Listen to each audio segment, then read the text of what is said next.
Olá, está começando agora o Justiça para Todos. Confira os destaques de hoje. PEC 37. Grupo de trabalho discute adaptações ao texto da proposta que retira o poder de investigação do Ministério Público. CPF pode ser cancelado se houver fraude com o cadastro. Decisão do TRF da primeira região dá direito a um novo número de registro. ENCLA apresenta propostas de aperfeiçoamento do novo Código Penal. Estado do Amapá não pode interromper fornecimento de remédios para soropositivos e de leite em pó para bebês de mães com HIV. Decisão é do TRF-1. Eu sou Samuel Figueiredo e o Justiça para Todos já está no ar. De um lado, Ministério Público, do outro, policiais. Afinal, quem deve fazer a investigação criminal? De acordo com a proposta de emenda à Constituição número 37, aprovada em comissão especial pela Câmara dos Deputados, cabe apenas à polícia esta tarefa. Acompanhe na reportagem de Daniela Garcia os detalhes sobre essa discussão. Foi no Ministério da Justiça que representantes do Ministério Público, da Justiça, Polícia e parlamentares fizeram a segunda reunião do grupo de trabalho criado pela Câmara dos Deputados. No primeiro encontro, uma questão já havia sido definida. A PEC 37 não deve ser aprovada da forma que está. Até o fim do mês, eles continuam analisando e discutindo possíveis alternativas para a proposta de emenda à Constituição. A proposta inicial aprovada pela comissão da Câmara no fim do ano passado retira poderes do Ministério Público para investigações criminais e deixa essa função somente para a polícia. Depois de muita polêmica, o grupo de trabalho foi formado para debater melhor o assunto e chegar a um consenso. O presidente da Associação Nacional dos Procuradores da República defende a ideia de descartar totalmente a PEC 37 e focar apenas nos pontos que podem ser aprimorados, tanto no que diz respeito à atuação do Ministério Público quanto da polícia. O que nós precisávamos no Brasil é de novos horizontes e, acima de tudo, de um instrumento de investigação mais hábil, que primeiro sepultasse essa forma fóssil e arcaica de investigação, que é o inquérito, e se o Congresso realmente pensa em algo em prol da cidadania, deveria entregar ao país, na forma de uma lei ordinária, um projeto de lei que desse como balizas para uma investigação criminal vinculante a todos, inclusive a polícia, princípios como a eficiência, a organicidade, a cooperação, a rápida resolução, enfim, um novo instrumento de investigação, novas balizas comprometidos visceralmente com a resolução da criminalidade. Já a polícia tem outro posicionamento a respeito do assunto. Eu acho que a PEC ela vem justamente a tentar delimitar qual seria esse poder de atuação dos Ministérios Públicos, porque não há um regramento em si. Se você verificar, tanto no texto constitucional quanto nas legislações inferiores, não está em nenhum momento delineado esse procedimento de investigação.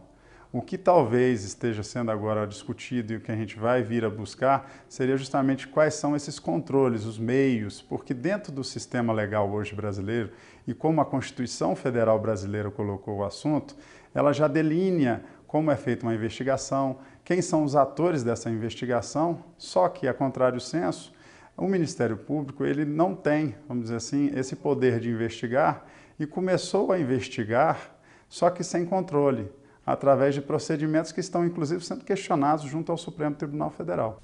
Para o presidente da Associação dos Juízes Federais do Brasil, não deve haver nenhum tipo de concorrência entre o Ministério Público e a polícia, mas sim um complemento à atividade do outro. O Ministério Público deve ter poder de investigação, no entanto, não pode ser, evidentemente, um poder ilimitado. O Ministério Público não pode selecionar, por exemplo, aquilo que vai investigar. E a atuação do Ministério Público não deve ser uma atuação concorrente à atuação da polícia, mas complementar, de forma coordenada, porque o Ministério Público é o titular da ação penal e portanto, qualquer investigação é destinada ao Ministério Público a formar o seu convencimento quanto à denúncia ou não. Nossa posição, portanto, é de defesa desse direito do Ministério Público atuar de forma investigativa, porém com balizamento em regras claras que hoje não existem. Não existem regras claras quanto à atuação investigativa do Ministério Público.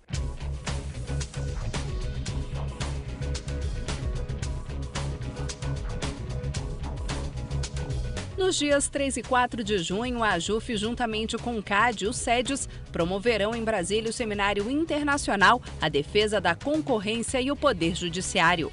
O objetivo do evento é trazer para debate algumas questões sobre o novo direito concorrencial brasileiro. O seminário reunirá palestrantes dos meios acadêmicos, da iniciativa privada e do poder. As inscrições são gratuitas. Estão abertas inscrições para o Seminário de Direito Securitário, que vai ser realizado em São Paulo entre os dias 10 e 11 de junho. No evento, serão debatidos temas essenciais para a análise do projeto de lei de contrato de seguro, hoje em trâmite no Congresso Nacional. As vagas para o seminário são limitadas. Outras informações pelo site www.inre.com.br/Congresso 2013. E veja a seguir, ENCLA apresenta propostas de aperfeiçoamento do novo Código Penal. E ainda nesta edição, mais transparência, sessões do CNJ serão transmitidas pelo YouTube. É daqui a pouco no Justiça para Todos.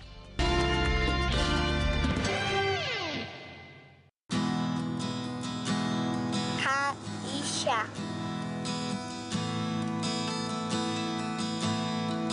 Caixa loteria. Caixa aqui.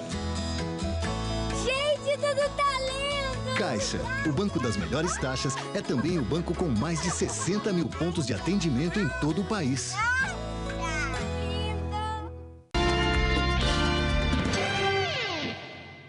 O presidente do Supremo Tribunal Federal e relator do processo do Mensalão, ministro Joaquim Barbosa, negou os embargos infringentes apresentados pela defesa do ex-tesoureiro do PT, Delúbio Soares.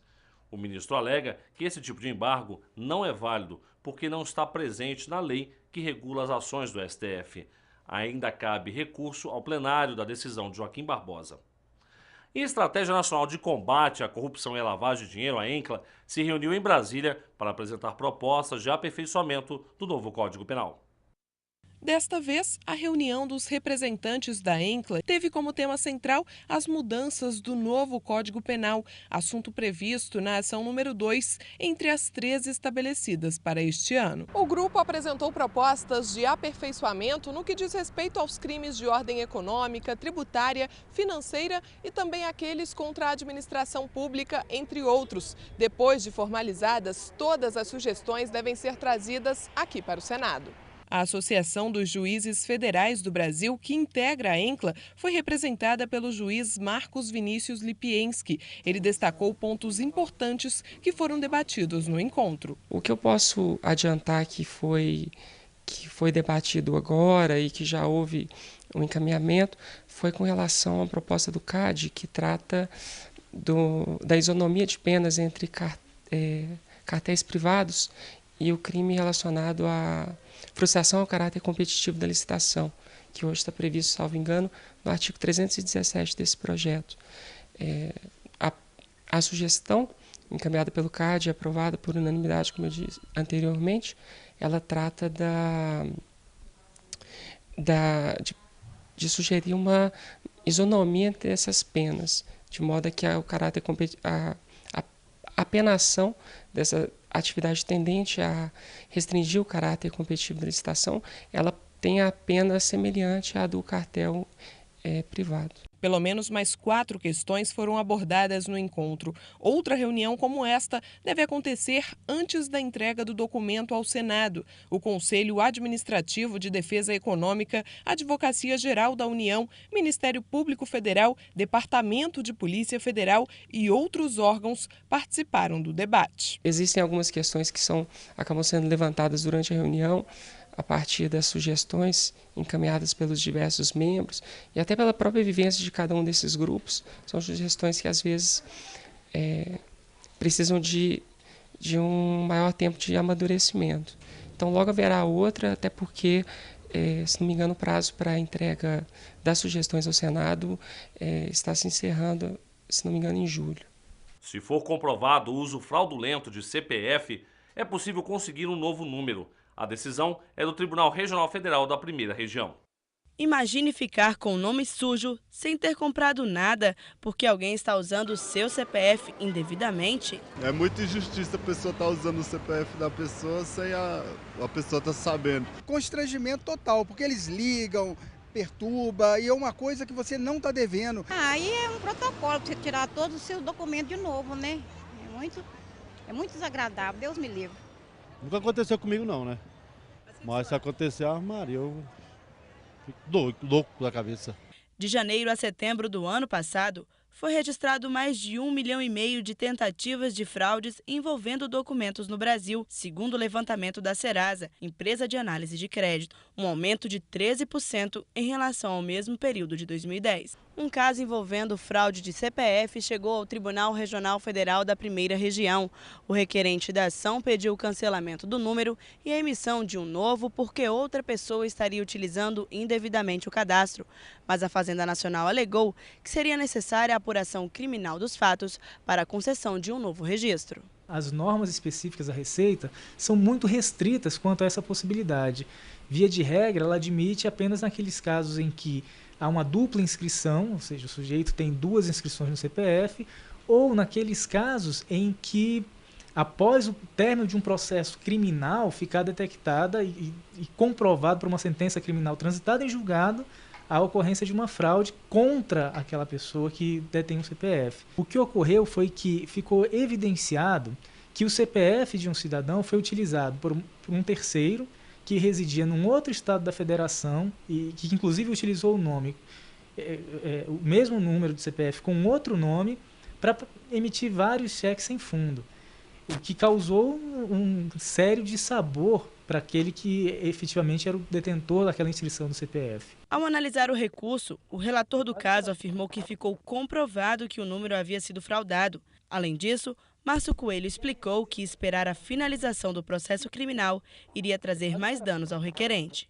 Num mundo como o nosso, onde todos diariamente são obrigados a praticar uma série de operações financeiras e operações bancárias, alguém que se veja impedido de praticar isso por conta de um estelionato, de uma fraude praticada por um terceiro, vai estar sofrendo uma séria limitação nos seus direitos.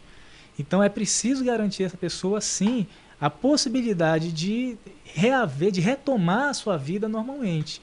Então, me parece que é papel do judiciário, papel do Estado em sentido amplo, garantir essa pessoa que recobre sua paz de espírito e possa novamente praticar os atos da vida civil. Mas segundo o juiz federal, para emitir outro número de cadastro de pessoa física, é preciso que cada caso seja analisado separadamente. Uma vez que a Receita não admite que, antes do término de um processo criminal, possa ser cancelado o CPF, o único recurso de que essas pessoas podem lançar mão é a via judicial. Então a pessoa tem que se cercar das provas, né, que ela dispõe, as provas testemunhais e principalmente as provas documentais que demonstrem que não foi ela quem efetuou aqueles negócios e sim um terceiro, e entrar na justiça.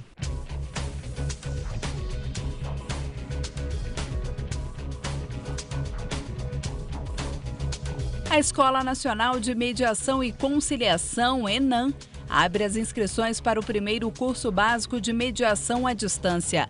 São 2.000 vagas, preferencialmente destinadas aos servidores do Judiciário que já tenham experiência em mediação ou conciliação ou que pretendam atuar nessa área. O curso está previsto para começar no dia 5 de agosto. Para se inscrever no processo seletivo, o endereço é www.cead.nb.br/enam.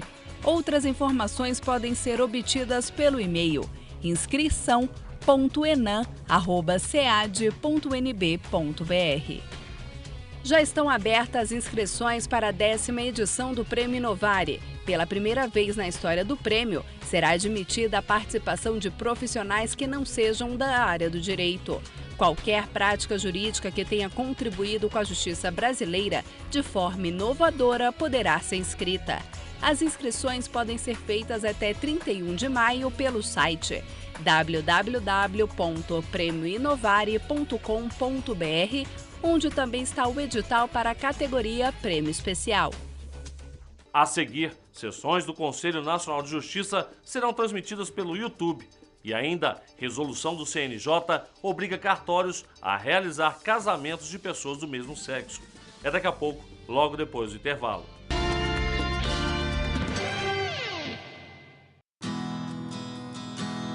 Caixa.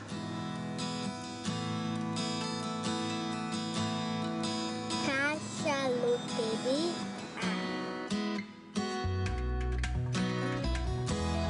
Caixa aqui. Gente, tudo tá lindo! Caixa, o banco das melhores taxas, é também o banco com mais de 60 mil pontos de atendimento em todo o país.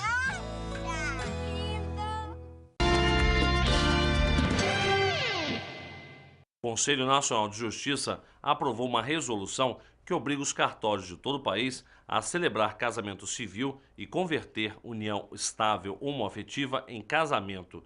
Com essa decisão, os cartórios não poderão rejeitar o pedido. Caso se recusem a concretizar o casamento civil, o juiz corregedor do Tribunal de Justiça local deverá tomar as providências. E a partir de agora, as sessões do Conselho Nacional de Justiça poderão ser acessadas pelo YouTube. A intenção é dar mais transparência aos trabalhos do CNJ. As sessões do plenário do Conselho Nacional de Justiça poderão ser acessadas na íntegra no YouTube. Os vídeos ficarão disponíveis por um prazo de 24 horas após o término de cada sessão plenária. A medida, além de dar mais transparência aos trabalhos, vai garantir um cumprimento da Lei de Acesso à Informação, que prevê que os órgãos públicos devem garantir aos cidadãos acesso ágil às informações. O endereço para acessar os vídeos é www.youtube.com/CNJ. O Tribunal Regional Federal da Primeira Região, com sede em Brasília, decidiu que o estado do Amapá não pode interromper o fornecimento de remédios para soropositivos e de leite em pó para bebês de mães com HIV. Acompanhe os detalhes na reportagem de Gisele Mourão.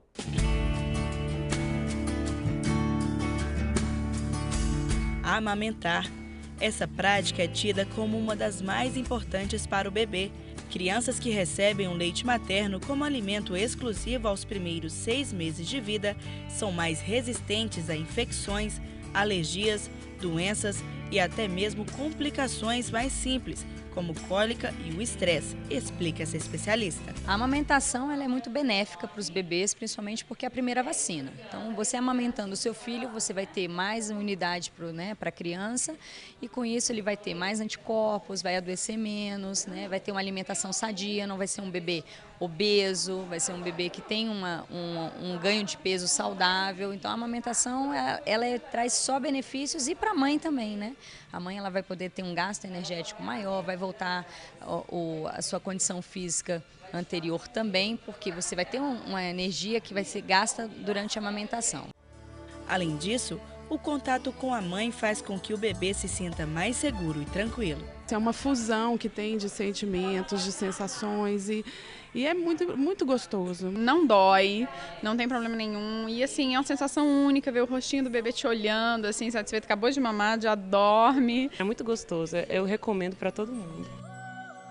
Mas em alguns casos, a mãe não pode amamentar os filhos, como por exemplo, quando é portadora do vírus HIV. O leite materno, ele transmite muito a doença, então o vírus ele fica muito nas secreções, né? Tanto secreção vaginal quanto o leite também, e sangue, então qualquer tipo de líquido, né? E ela, amamentando, a chance de ela transmitir para o seu filho é muito grande. Desde o início da epidemia, em 1980, até junho do ano passado, o Brasil registrou mais de 650 mil casos de AIDS, de acordo com o último boletim epidemiológico do Ministério da Saúde. O número de casos é maior nos homens, mas existe atualmente um aumento de mulheres infectadas pela doença. A transmissão do vírus acontece quando a pessoa mantém relação sexual sem o uso do preservativo com alguém infectado, compartilha a mesma agulha ou seringa não esterilizados, recebe transfusão de sangue de um doador infectado ou de mãe para filho, na maioria das vezes por meio do leite materno. Visando uma política de saúde pública, o Brasil distribui gratuitamente desde 1996 o coquetel anti-AIDS nas redes de saúde. Além disso, testes rápidos são disponibilizados para as pessoas que tiveram relação sexual sem segurança. Para as mães infectadas pela doença, o governo cede o leite em pó como alimento para os bebês. É uma questão de saúde pública mesmo, porque a Constituição garante, o direito à saúde. A Constituição de 88 garantiu o direito à saúde como um direito fundamental, pelo princípio da dignidade da pessoa humana. Então, sendo um direito à saúde um direito fundamental, e o HIV sendo uma doença que, se não tratada, leva a pessoa à morte, o Brasil teve que tomar providência para cuidar, porque na década de 90 as pessoas morriam, Hoje dificilmente alguém morre, de AIDS, porque existe essa política e acho que quase em todos os estados as pessoas recebem adequadamente os medicamentos. De acordo com a jurisprudência do Superior Tribunal de Justiça, é obrigação da União, Estados-membros e municípios garantir o acesso à medicação para pessoas que necessitem do Sistema Único de Saúde, o SUS.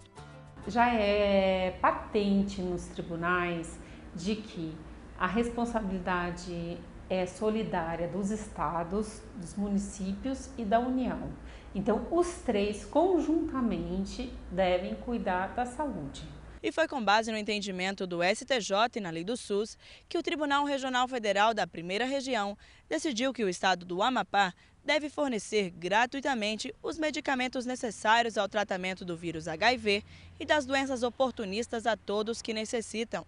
Além disso, devem ser fornecidos kits de teste rápido às grávidas que não fizeram pré-natal e leite NAN aos bebês de mães soropositivas. A Justiça Federal entende, tanto em caso de medicamento, como em caso do leite NAN para o menor, o recém-nascido, filho de portadores, melhor dizendo, portadora do vírus HIV, é uma obrigação do SUS. A Justiça obriga a fornecer o leite NAN para o recém-nascido, porque uma das formas de contágio do HIV é pelo leite materno. Então, toda criança recém-nascida não deve, se a mãe é portadora do vírus HIV, não deve mamar na mãe, porque apesar das vantagens do leite materno, no caso do HIV, transmite também o HIV.